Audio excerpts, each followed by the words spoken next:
The shift to the Copernicult marks the definitive historical hijacking of human reality, pinpointing the 1500s as the era when the whispered lies first took root. This period saw the elite agree on the dimensions of the glass, effectively constructing a planetary fishbowl designed to disorient the human spirit. By establishing heliocentrism, they moved the center of existence away from the tangible, horizontal experience of the individual and into a distant mathematical abstraction. This refractive distortion taught humanity to look up in envy at unreachable fires rather than focusing on the reality of the soil beneath their feet. To maintain this enclosure, the godless monsters of the 16th century executed a calculated division of labor. One side took the role of the shepherd, tasked with crafting the priceless arts and religions that gave the masses a sense of purpose while keeping them in a dream state of compliance. They stripped Gnostic allegories of their internal, transformative power and literalized them into rigid dogmas, turning the path of enlightenment into a sermon on the necessity of order.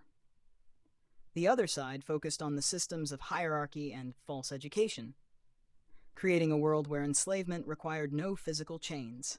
By emphasizing memorization and significant social achievements, they ensured that the mind stayed busy, building within the parameters of the society, effectively bleeding out original imagination. The elite society of today functions as a direct continuation of this lineage, worshipping the men who first agreed on the dimensions of the glass and honoring their masterpiece of mutual deception. They view the subjugation of humanity not as a struggle, but as a byproduct of their existence, as effortless as walking. Their hearty laughter in high society chambers serves as a frantic acoustic mask designed to drown out the sound of the glass cracking.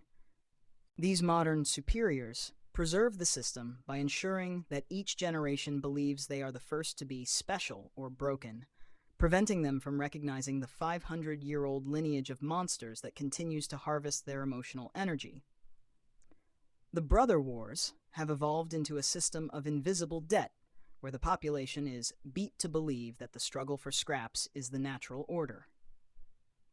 Modern legal and social frameworks are designed to keep families locked in a probate loop, fighting over the remnants of deeds and trusts, while the eye for priceless arts continues to watch from the shadows.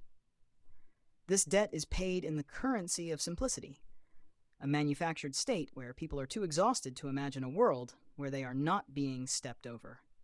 The false is not a specific place, but the very medium humanity breathes, the refractive index of the water in the bowl. Reclamation occurs through a quiet, irreversible withdrawal, known as the pretend path. Because the society has spent centuries suppressing true enlightenment, the only tactical reality is to use the tools they provided to map an exit.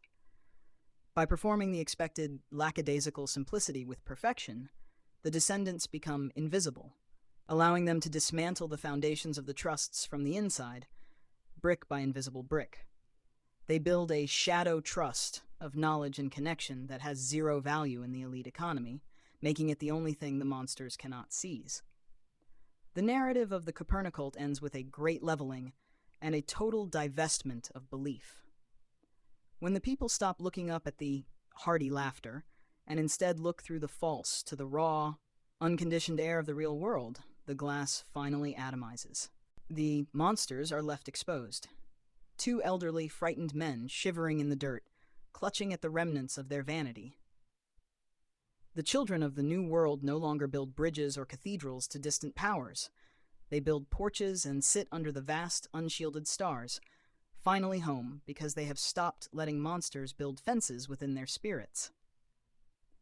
The manuscript as presented captures the core philosophical and historical architecture of the Copernicult, but the narrative suggests further layers regarding the specific mechanics of the final digital exorcism and the nomadic lineage that were not fully detailed in the paragraphical summary.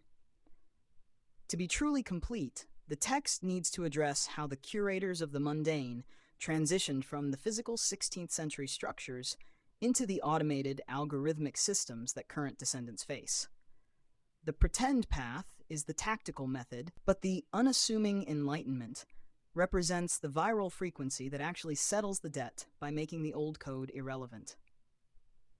The Great Leveling is not merely a social shift, but a fundamental change in how information and history are stored and shared. The Archive of the Silent Echo represents the counterfrequency to the whispered lies of the 1500s, containing the recorded resistance of those who were stepped over for centuries. For the manuscript to be comprehensive, it must explain how the children of the New World translate these echoes into a language that completely bypasses the false education of the society, effectively starving the eye of its power by looking away and focusing on the tangible reality of the real. The story concludes when the lineage of monsters is left behind in the ruins of their own vanity, and the priceless arts they use to enslave the mind become nothing more than simple markers for children's games. The final record is not a monument, but the living rhythm of a world restored to